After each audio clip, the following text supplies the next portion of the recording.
are now tuned in to the Lineman Lounge, the world's thickest sports podcast, with your hosts, Mike and Evo.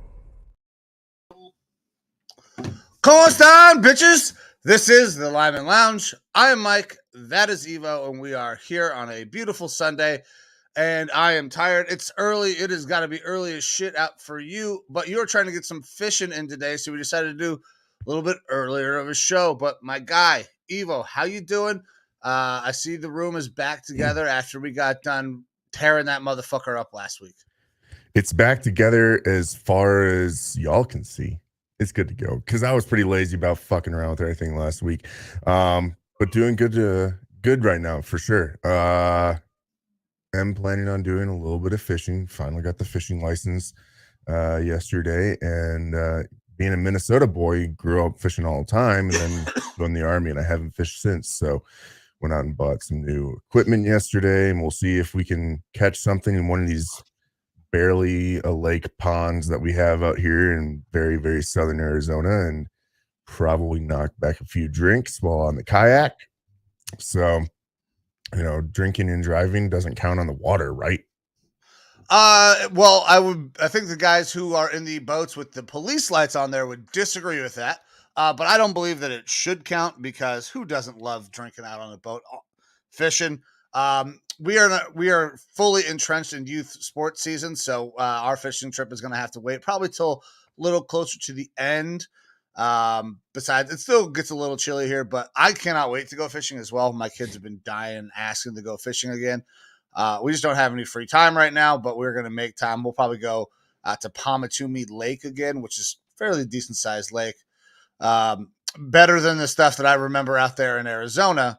And we'll do the same thing. Get out there, get a little pontoon boat, enjoy the day, go fishing.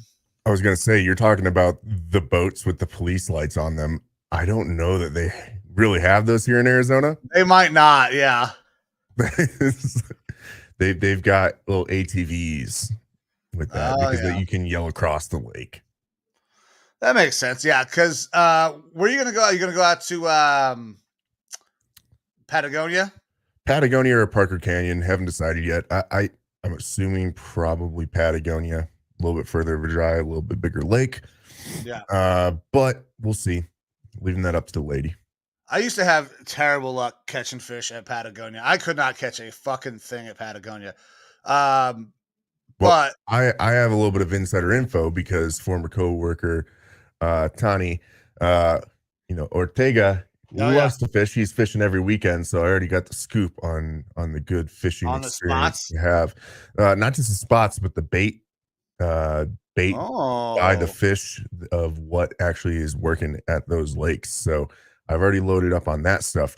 Apparently, Velveeta cheese is good for the trout there at Patagonia. So plus you have everybody on basically one side of the lake there.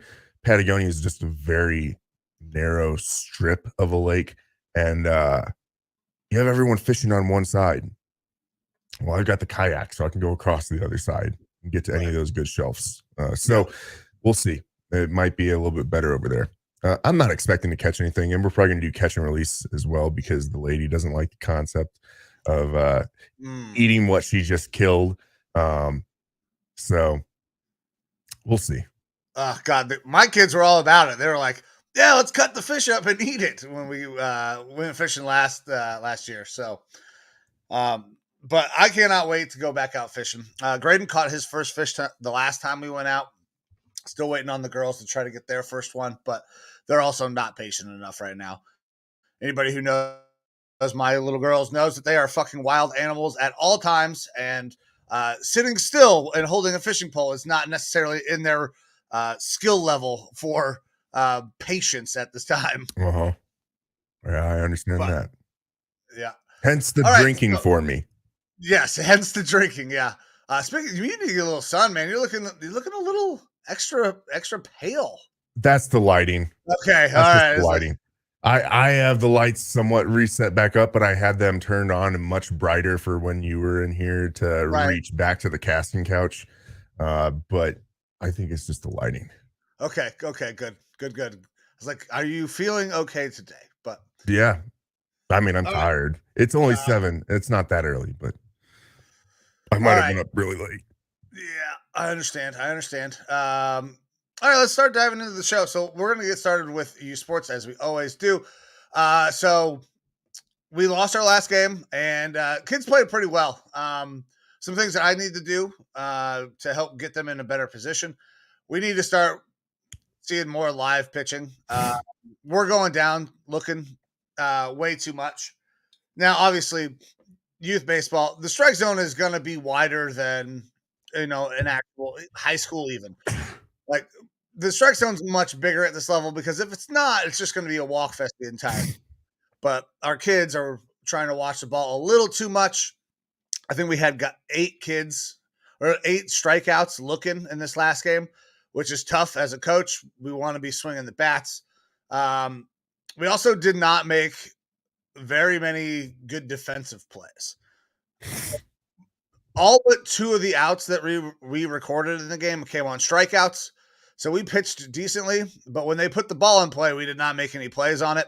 And then I also made a tactical error, kept our last pitcher in for too long. Should have pulled him out earlier. But that's me learning as a coach as well. But the boys are going to get better. I'm going to get better from this. Still need to find a little bit more depth at pitcher. We got one kid will absolutely light everybody up, but I cannot pitch him every game. So we got to be able to win games when he doesn't pitch. But we're still working. I still have a lot of hope for the boys, and I still think that we're going to be very, very good. We just need to continue to build the confidence in us at the plate, swinging the bats, making sure we're not going down looking. And also, we've got to find some more pitchers because I cannot depend on one kid to throw 4 light out innings every single game, especially when we get to the playoffs. We're going to have to make sure that we have other arms that are able to perform. Yeah, for sure. It just takes time, especially, I mean, you talked about having kids here that haven't played baseball before. You're going to have games like that where it's better or worse, depending on So bring this up. So what they're doing. do you remember ever being when you were a kid, or actually more like a high schooler, because you would be able to recognize it in yourself? You just have one of those days you're warming up, you're like, you know what? I don't fucking got it today. Like, don't fucking come this way. I'm not gonna be able to block a soul, or I hope they don't run over here because I ain't getting shit done today. You just feel off. Your warm up's all fucked up. Absolutely. I mean, I have a story where I remember being in practice, and for whatever reason, as a high schooler, I couldn't throw the ball. Like, my arm was not working that day. As in, I'm like throwing from like third to second base, and I'm putting it like 10 feet away from me in the dirt and being like, what the fuck is this? And I did. It was a practice. Right. I fucking was like, I need to go to the bathroom, and I walked to my car and fucking left. I was like, this is not happening today. Like, I don't know. Like, I did it like 3 or 4 times, and everyone was looking at me like, this isn't a funny joke at all. Like, what are you doing? Yeah, And I was just kind of like, I don't know what's happening, guys. Sorry. Just fucking bailed. Yeah, so you knew that you didn't have it. Well, obviously as a coach, you're probably going to recognize that as well as you're walking up. You're watching all the kids warm up and take practice, right? Mm-hmm. Warming up before game. I knew before the game started, I was like, oh, we are not here right now. We are not in tune with what the hell we should be doing. We have been on the same throwing program, same warm up every day at practice, every game that we've played. And then we were messing up warm ups. We had balls hitting the ground left and right during warm ups. I was like, holy shit. I had to stop them. I was like, I'm tired of watching you guys throw the ball around the yard. We're done warming up. Get over here. Let's get ready to go. So I kind of knew right from the rip. It's like, oh, we're not ready to play this game right now. Now, eventually we got there, but that's tough when you be like, oh man, these 6 o'clock evening games after the kids have been at home all day are gonna be tough to have everybody mentally focused when we get to the ballpark. Mm-hmm. Yeah, not as easy going, but it'll figure itself out. Mm-hmm. And that's part of the youth sports is the kids aren't going to know themselves like that yet. When you're playing young, everything is just a circus, Right? regardless. As you get a little bit older and older, that's when the circus starts to go away a little bit and things start to actually come together like a concert a little bit. But they're still in that stage where things are just going to be wonky for a while. Yeah. All right. So we'll get off the youth sports. And since we were just talking youth baseball, we will go ahead and we'll stick in the world of baseball. So before we start diving into our teams and how they're doing, Evo, are the Yankees cheating again? Is this still happening? Did they ever stop? Will the Yankees ever stop cheating? Because very clearly, Aaron Judge is cheating, right? That's the way it looks on camera. And the announcers on TV did him no favors in explaining what was happening. Well, as they say, Mike, if you ain't cheating, you ain't trying. I don't know. I'm pretty sure that every professional sports team to some extent is cheating, or at least pushing the line as much as possible until they get told that you got to step back across the line. This has been a big issue this year, the whole sticky substance on the hands. We've already seen some pretty big name pitchers get sent back and suspended or, told that they can't play anymore because of sticky substances. I believe that they had, was it the second time now for the Yankees where I believe it was like in the last week, they had someone tossed out of the game for sticky substance. Yeah, and then it was last night they had a guy last night with sticky substance and they told him to go back and wash his hands off, and then the Reds manager ended up getting tossed because he's like, what the fuck, throw him out. Yeah, so this is becoming a trend. And then obviously we see the video of Aaron Judge looking into the dugout. Now the dugout thing, that's nonsense. Aaron Judge is not cheating. And that wouldn't be cheating anyways. If you're using technology to decipher a code and relay that information to the hitter, that's cheating. If your catcher is somehow tipping the pitch or the pitcher is somehow tipping the pitch and he were looking over there and getting information, that's not cheating. That is part of the game. That is part of baseball. The pitcher and the catcher have to be better about not tipping pitches. But Aaron Judge wasn't doing that anyways. They were winning. They were kicking the Blue Jays' ass, and then there was some chirping. His manager gets run, and he's trying to tell these guys, hey, shut the fuck up, let me go to work, ends up hitting a bomb. So all of that Aaron Judge stuff is nonsense. There's no cheating going on there. However, the sticky substance thing, this is going to be a Yankees thing, I think, all year, because they have guys on that team that were notorious for needing and using sticky substances.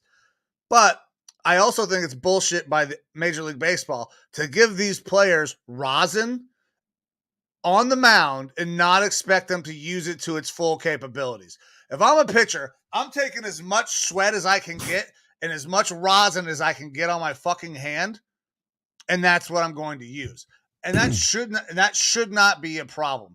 If it's outside of those two things, yeah, big problem. If it's rosin and sweat, Major League Baseball needs to shut the fuck up, because those are the rules that they have in place. Yeah, So I never played baseball with rosin. I played at that age where it was starting to be used in high school and stuff, but I never played for the high school team. And so I just played for a town team in a town league. And we had guys that maybe were getting into, the 70s, stuff like that, maybe some 80s, but no one was out there using rosin. The rosin bags weren't a thing.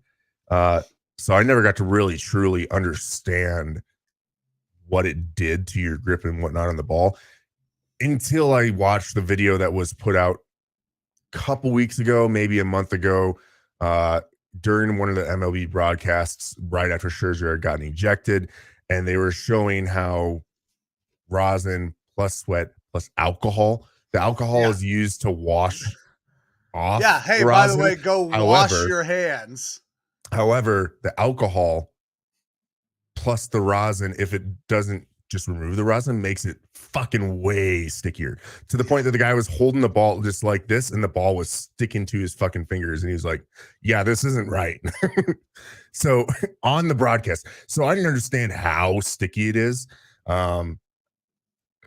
But if it is part of the major league rules that you can have the rosin out there, and then sweat plus the rosin is going to give you that tackiness, that grip, where you can really start to get some nasty stuff going with the ball.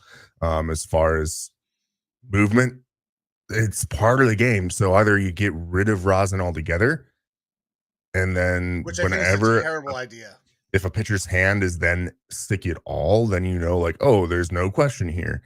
But we're in such a gray area. Like, do you need to have an extra official in each bullpen or in each dugout that sits there and just watches the pitcher's hands the whole fucking time? Like a goddamn sky marshal is just there, and he's just fucking hawking at the pitcher. Yeah, you basically have a urinalysis guy that is just focused on the hands. He's just going to watch them hands the whole fucking time. Never let them out of sight, buddy. Because that's what it's getting to. Like, you do have some of these questionable calls where there's the ump that threw Scherzer out has been notorious for this, right? Well, and he and Scherzer have a thing. True. So, and so it's a thing that's going to constantly get brought up. As a fan of the team, I'm sure you feel like you're being screwed. Mm-hmm. And as fans of baseball outside of that team, you're probably like, oh, this guy could be cheating. But in general, as baseball fans, like, you're not seeing this in other sports, man. You know, you hear about performance enhancers and stuff like that in other sports, and you get that, like, people, that's blood tests and things like that come back and show positive results for performance enhancers. You can't really question that too much. Whether you knowingly took it or didn't knowingly take it, you're on performance enhancers. It's a suspension, is what it is. But in baseball right now, it's the only sport where you're actively having guys use a substance that is potentially causing them to cheat or break the rules. But it is still a gray area where it is left up to an umpire to decide, does this fall within my bullshit meter or not? Yeah. And that's, I always hate, like, it's been one of my gripes with umps is that you have umps that have egos and umps that seem to, I mean, we've talked about this last year when we talked about baseball. They've got different strike zones, and you can go back and look at the statistics of how they've called games throughout this entire year. And some of them are really good and some of them are absolutely terrible. And it doesn't seem like MLB does anything to really correct that and bring it back to the normal. I mean, an umpire is there to enforce the rules as they're written. There should be no more, no less, just the rules. They should almost be a non-factor in the game. Like, you should not notice that they're there other than the fact that they're back behind the plate going, yeah, every now and then, which again, that seems very egotistical when they're like, got their whole fucking thing. This isn't the Savannah Bananas where the guys out there fucking twerking. Yeah. It's good for the Savannah Bananas. It's right. Not great for Major League Baseball so much. Like, this game is very slow and boring right now. Let me just do my ninja move back there to call this guy out so everyone looks at me for a second. Yeah. I don't know. MLB needs to figure out something with this, because I think fans are very quickly becoming like, the fan bullshit meter is like, okay, you've made some changes. It's been good. Some not so good. And this one just seems like you're fucking with us because we don't know if you're calling things right here. Yeah. So the sticky substance thing is, I don't get how they're going to police this, because players we know are very smart. They're very ingenuitive. Like, you don't think it took players very long to figure out, oh, if I rub my hands down with fucking alcohol, get sweat on them, and then toss a rosin bag in there, it's just as good as spider tack. That took a week to figure out, max. Maybe a fucking day. I bet you that these guys, I'm pretty sure I'd read something as well about how these guys, like, when they're not playing, they will just sit at home with rosin and have like their assistants run out to the store and get one of everything. Just get like, oh, give me some ketchup. We're going to see how it reacts to rosin and stuff like that. Like they ran through shit pretty quick. And I'm pretty sure they've done it in the past as well to be like, what concoction can I make of stuff that could potentially be in the dugout that is going to allow me to have this sort of advantage? Now, this most recent one here at the Yankees, and Schmidt, it sounded like it was stuff off the back of his wrist, and it was like a buildup of the fur from the inside of the glove on the back of his wrist from sweat and all that shit. Again, I don't know because I'm not out there actually using rosin. I know that players would put shit, behind their ear or, wherever in the hat and stuff like that in order to try to hide it. Right. I don't know if this is just fur on the wrist or not, but that's the problem is that we don't know. Yeah, Major League Baseball needs to make an announcement. If they go to a pitcher and something's on their hands and they make them wash their hands or something, like they need to put that information out. If the game wants to be like a faster, better game, engage the fans more, actually engage the fans more and tell everybody what the fuck is going on in the middle of the game. They have reviews now. They have people that they actually announce the fucking calls. I mean, umpires are just barely starting to talk to people, but that's something they could do so we're not just left wondering, okay, what the hell, what just happened right now? Obviously, don't go and put microphones down there while you have an umpire coming out of the dugout because, Fox doesn't want to broadcast Aaron Boone calling the fucking guy a cocksucker. So I understand that, but give us something to explain what the fuck is happening a little bit, Major League Baseball. Speaking of people saying cocksucker down on the field, did you see the recent video of the college ump? I saw it yesterday. I don't remember which teams were playing or anything like that, but the ump called a strikeout on a pretty high and outside ball and did and called him out in these big fucking fist pump. And the the broadcasters were kind of like, well, that seems a little bit out there for him to do that big old strikeout call. And of course, the batter looks at him, says something, and is walking away. And the ump takes his fucking mask off, and you see him very clearly go fuck yourself. Go fuck yourself. Like very clearly say it as he's following the batter back to his dugout. And of course, the commentators are like, I don't think that should be allowed in baseball. That's pretty terrible. That's not a good look at all, especially with the way the umps are being looked at these days. And I'm like, that's probably pretty normal out there. It shouldn't be, though. It should not be, though, because the umpire is now injecting himself into this game, and he calls the guy out, and very clearly there's something going on there. Even remotely close pitch, you better be fucking swinging today because he's going to ring you up if you don't. Yeah, that's, again, the umps probably should just be silent for the most part, other than the calls that they make. But I'm pretty sure that all the players and everyone out on the field is probably chirping a little bit and saying some shit that they probably wouldn't want other people to know about. Oh, yeah. But it is what it is. Not in your Little League ball, though. I'm sure that's perfectly PG. So I've been cool as a cucumber so far. I have tried to not get upset. Tried to keep the kids from getting upset because there have been some questionable strike calls, but that's going to happen in youth ball. Youth ball is always going to happen. Those guys are volunteers.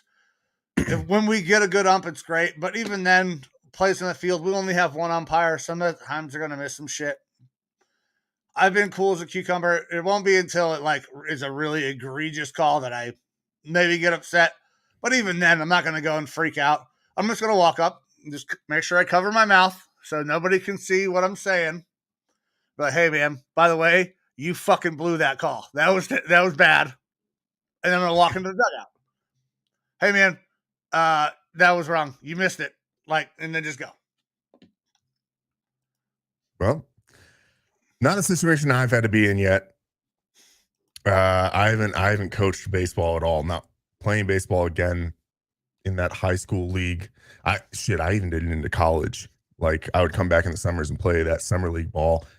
And our coach ended up being one of my good buddies that couldn't play baseball. He was our manager. So watching him go and get ejected, because they would eject coaches for doing shit. Like, he like the most placid dude, super, super nice. And we'd be like, come on, Ryan, fucking do it. And he'd go out there and just throw a fucking fit, and they'd toss him. We'd be like, what the fuck? And then you do it over some innocuous shit sometimes too. And then you go sit in his car and watch the fucking game. We would have it at it with our umps at that age, but at your age, probably nothing too crazy yet. Oh no, I don't want them. I don't want my kids talking to the umps. Period. You guys don't need to worry about doing that yet. I'll take care of that.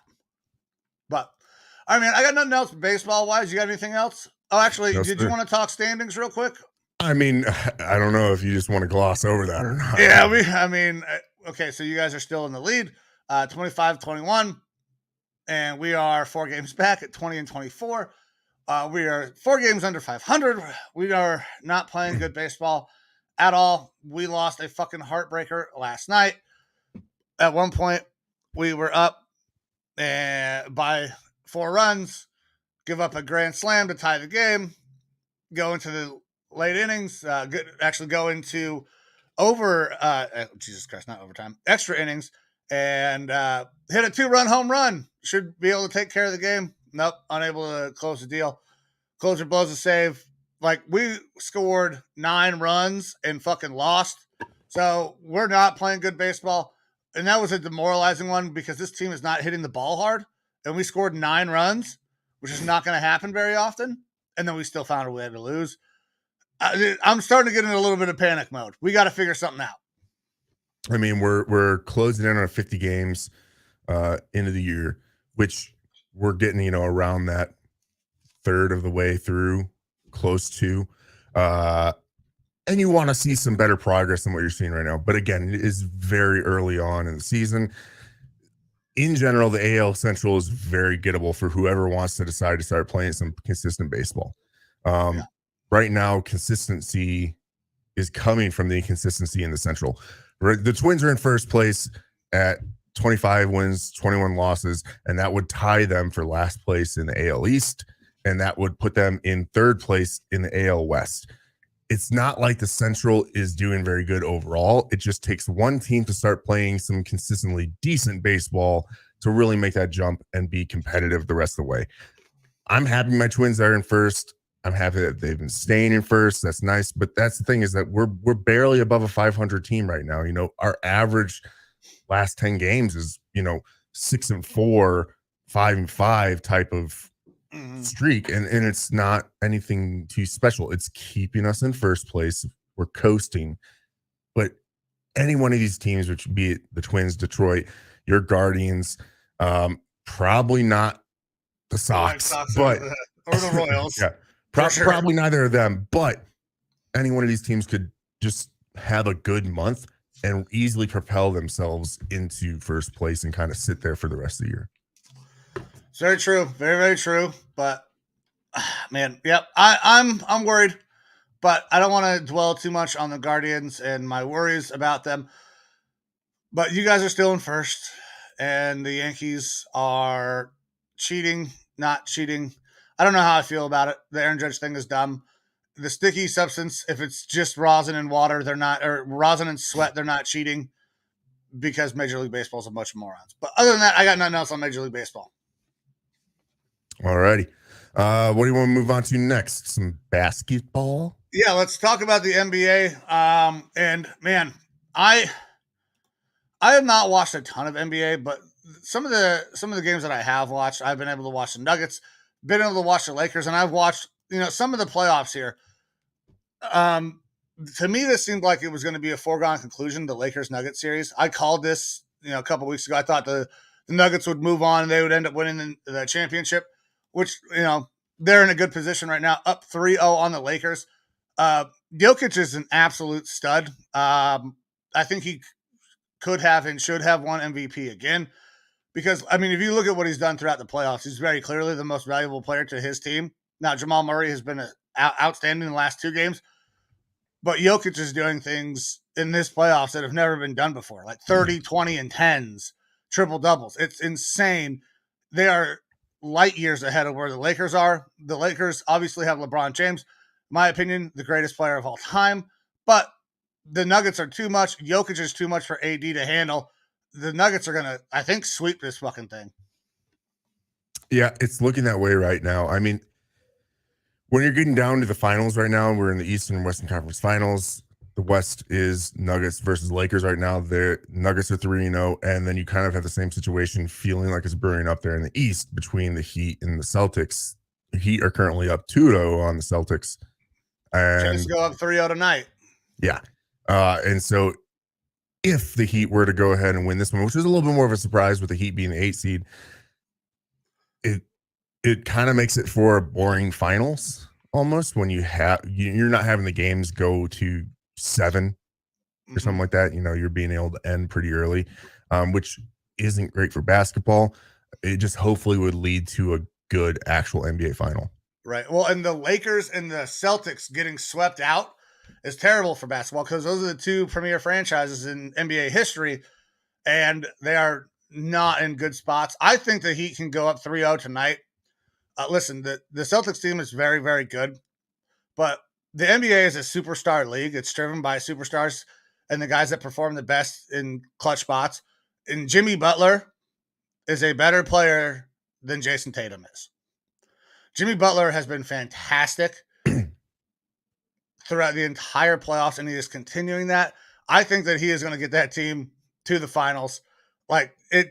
There's nothing like the Celtics have gone on massive runs, and they looked like they were going to, take some games, one of these 2 games. They just cannot finish. Jimmy Butler is going to finish. That man is clutch. He is a bad, bad man. Well, so I was going to say, I wouldn't say that Butler is better than Tatum unless you're just looking at the playoffs, because it seems like Tatum has kind of gone quiet in the playoffs, whereas Butler, year in, year out, if he makes it into the finals, into the playoffs, he is that clutch guy. He's that finisher. Playoff Jimmy. His level just gets raised every single time. So in the playoffs right now, Butler is absolutely looking better than Tatum. It just maybe Tatum flips that switch and turns it on, but he hasn't so far, and it's not looking great for the Celtics out there. Yeah, I still think Mike and Heat Nuggets, and my Nuggets pick feels very good if that's the case. But if that is the matchup, Bam Adebayo is a better defender than AD, so we'll see how that goes out for Jokic. But yeah, and both these next 2 games, game 3 and 4, are being played in Miami, so that home court advantage will help them possibly end up taking the series. Yeah, sweeping it. Yeah. I mean, you take the first 2 in the Garden, and you're sitting on easy street. You're playing with house money right now. You're the 8 seed. I think old Himmy Butler is about to force this Heat team to the finals. Very, very well might. All right. So I got nothing else on basketball. I got nothing else. You got anything? No, sir. All right. We ready to start talking some NFL? Yeah, for sure, buddy. All right. So, yesterday was a very sad day in Browns Nation. The Browns lost Jim Brown at the age of 87 years old. Thoughts and prayers got that out to his family, and everybody he affected in the community. That man carried a massive weight on his shoulders for that organization for a very long time. He still commanded a massive presence in that building and around the Cleveland community. He will be sorely missed. Now, Jim Brown, it was not always the greatest person, and I've seen some people posting things on Twitter. I don't know that this is the right time to bring up those transgressions that, happened in Jim Brown's life. This is a time to celebrate the man, celebrate his life. And then if you want to go back to being a miserable asshole who talks badly about dead people, go ahead and do that. But yeah, Jim Brown gone at 87.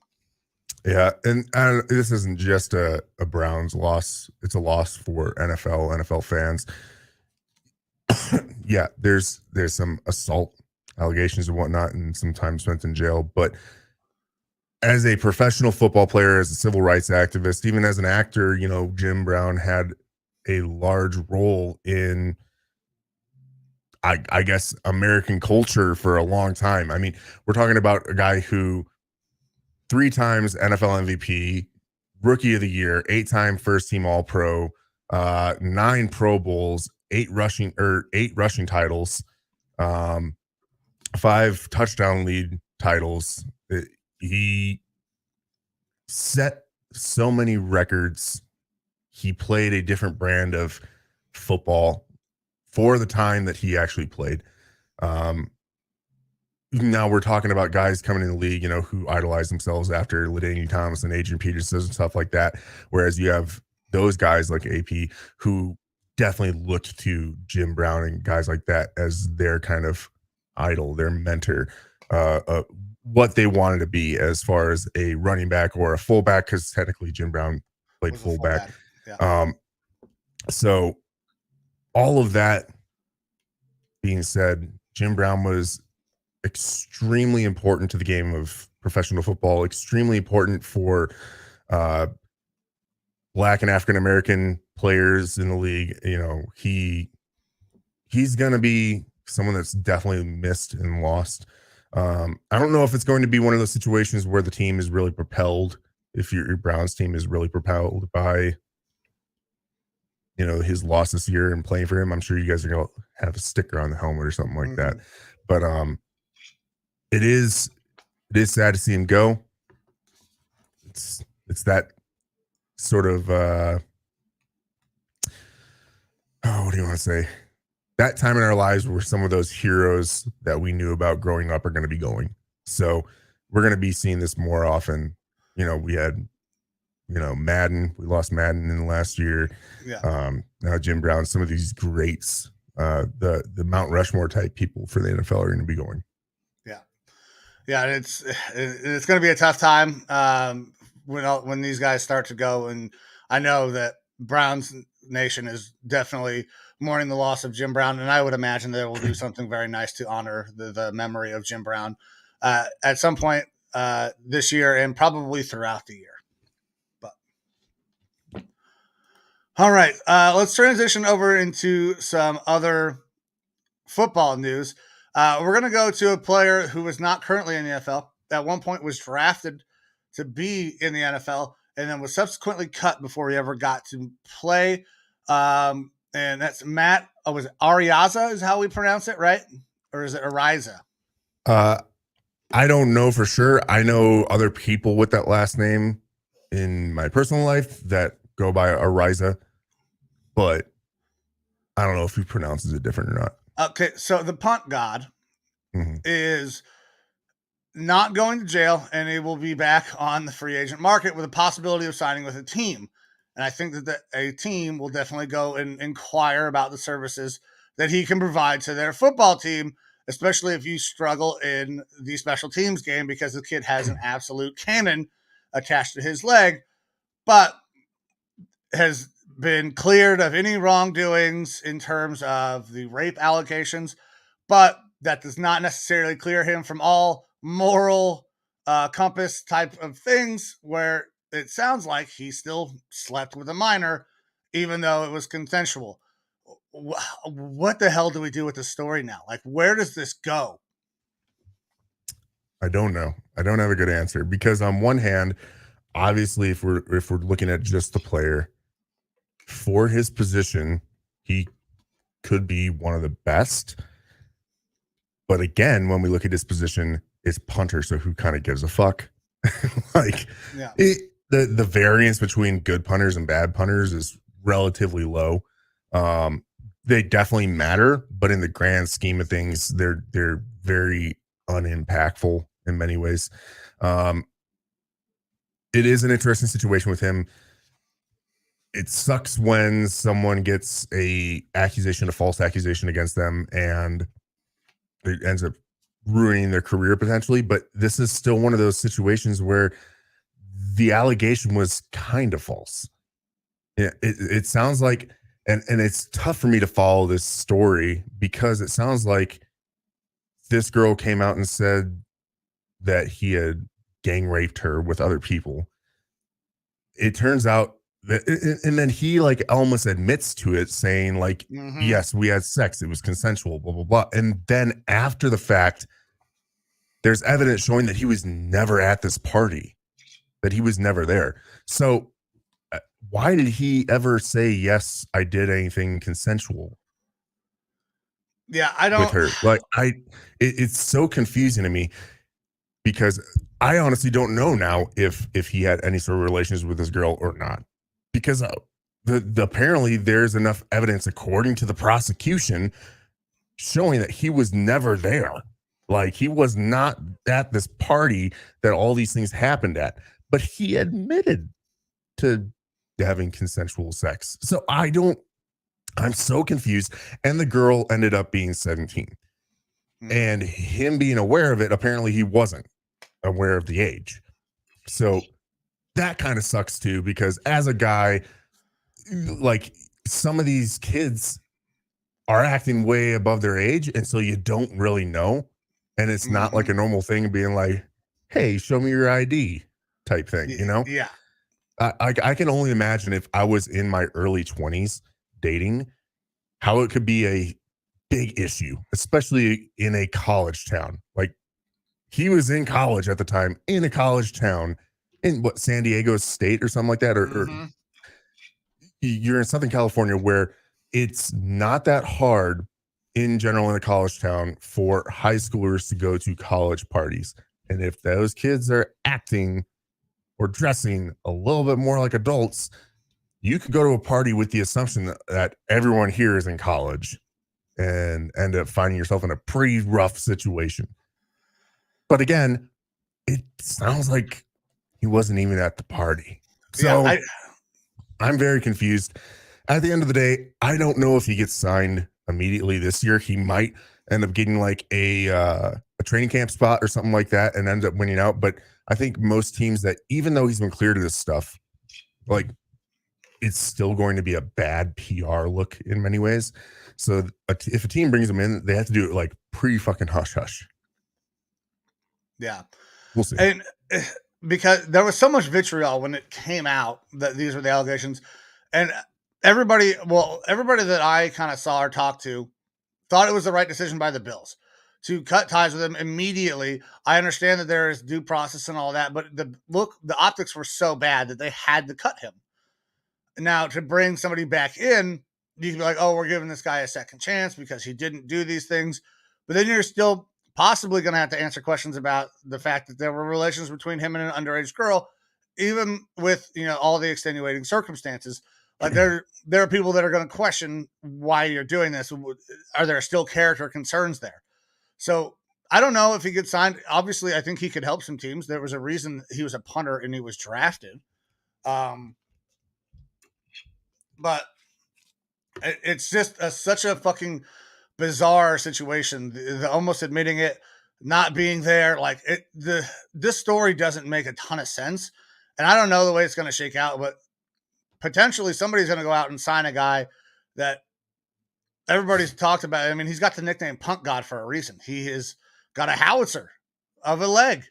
So it's going to be weird. And I don't think Pat McAfee would be very excited, but like, he's a punter. Who gives a fuck? But hey, and quick shout out, congratulations to those guys. Go out, they get a big ass deal with ESPN. Now I think they're giving up their FanDuel deal, but they're talking 8 figures a year over at ESPN. I hope the show doesn't change. I don't think it's going to change too much. But shout out to those guys for continuing to grow and take their show to a much, much bigger audience on ESPN. Yeah, they basically, put out their little release video saying that they were remaining in creative control there, working with ESPN. They said that they weren't going to change, and then the next, kind of couple statements, they were like, we might not say fuck as much, but they're still going to be able to kind of be themselves with that a little bit. I mean, look, on here, our candor is probably a little bit nicer than it is sometimes in personal life. You just tone it down for what you're doing, and that's understandable to an extent, but don't let it compromise who you are or your brand. And I think that they're going to continue to do that. My only fear is that Pat did apparently do all of these negotiations himself. And when you're talking about a big corporation like ESPN, they can have lawyers who slip in legalese here and there and stuff like that. And hopefully he had his people do the due diligence over everything to make sure that they don't somehow retain control of anything that they shouldn't be retaining control of if things go south. But for the most part, it makes sense for ESPN to try to add a brand like this and then kind of be like, hey, do your thing. You're underneath our arch, but we're going to be hands off because they're still going to be broadcasting on YouTube. They're going to be broadcasting on all the different ESPNs on the digital streaming platforms, things like that. So it's good for Pat because not only is he keeping his same audience, he's not losing that YouTube audience. He's just potentially growing the audience further. So that'll be nice for them. It's just, can they actually stay? I have faith. Who they are. Listen, I'm not gonna doubt the boys and Pat until proven otherwise. They've been solid. Basically everything they've done before. People want to say that they're selling out and stuff like that. They got a $120 million FanDuel deal before. $120 million. That is life changing for every single person a part of that organization. Like they could all never have to worry about paying for shit again, pretty much with that sort of money. If they want to. Now they're getting a whole lot more, but if they were going to become sellouts and everything before, it would have been with FanDuel when they got that huge drop of money. This is, they're getting even more life-changing money, but they already had their lives changed with the money that they got. Well, so. and I'm happy for those guys, man. Like that is one of those things like, you know what? That makes me want to keep going, keep pushing. Because you see a brand like a Pat McAfee, they do it their way. They kind of do what they want, and they're still getting these opportunities. So that is inspiring. Obviously, Pat and those guys are massive inspiration for this show, and one of the reasons that I wanted to start doing a podcast. So I'm happy for those guys. I cannot wait to see the way the show goes. I hope it stays the same brand, and I have faith that it will because those guys, they've been doing this for a very, very long time. And I don't know, they say themselves, they're too dumb to change. And I fully expect that to be the truth. Absolutely. Absolutely. All right. You got anything else really to go over here with football? Man, there were not a ton of storylines.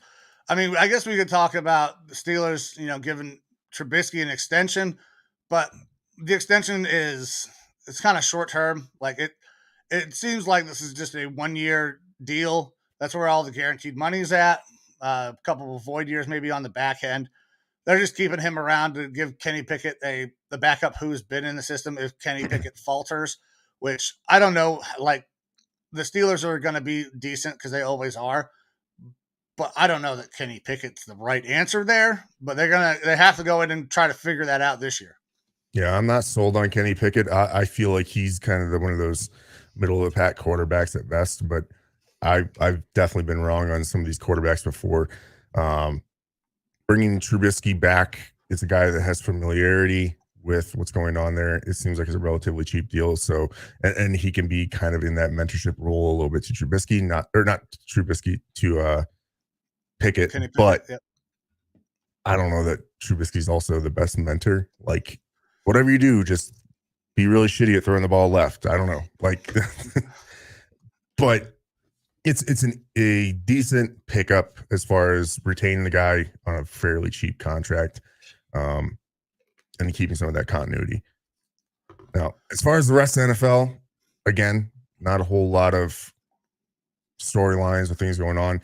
We might see a little bit more this week because we do have OTAs starting up this week for the NFL. This is where we're going to be getting to see, we've already had the rookie mini camps and things like that.